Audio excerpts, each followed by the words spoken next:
জুলাই গণ অভ্যুত্থানে শহীদ পরিবার এবং আহতদের পুনর্বাসনে গঠন করা হলো জুলাই গণ অভ্যুত্থান অধিদপ্তর, যার মাধ্যমে থাকছে এককালীন অনুদান, সহজ শর্তে ঋণ দান সহ স্বাবলম্বী করার বহুমুখী উদ্যোগ, যার মূল লক্ষ্য গণ অভ্যুত্থানের আদর্শ ও চেতনাকে রাষ্ট্রীয় ও জাতীয় জীবনে প্রতিষ্ঠিত করা।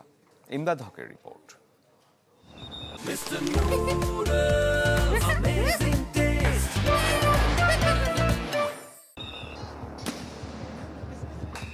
সরকারি চাকরিতে কোটা সংস্কারের দাবিতে গড়ে ওঠা যে বৈষম্য বিরোধী ছাত্র আন্দোলন, তাই পরে পতন ঘটায় আওয়ামী লীগ সরকারের।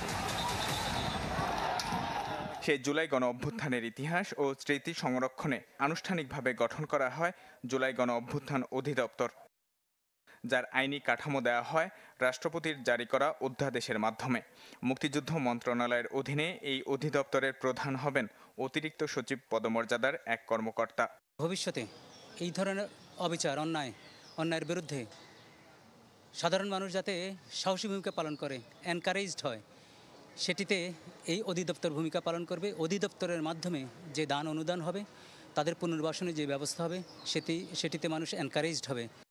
অধিদপ্তরের কার্যক্রমের মধ্যে রয়েছে গণ অভ্যুত্থানে শহীদ পরিবার ও আহতদের চিকিৎসা ও স্বাবলম্বী করার নানা উদ্যোগ। দেওয়া হবে সহজ শর্তে ঋণ।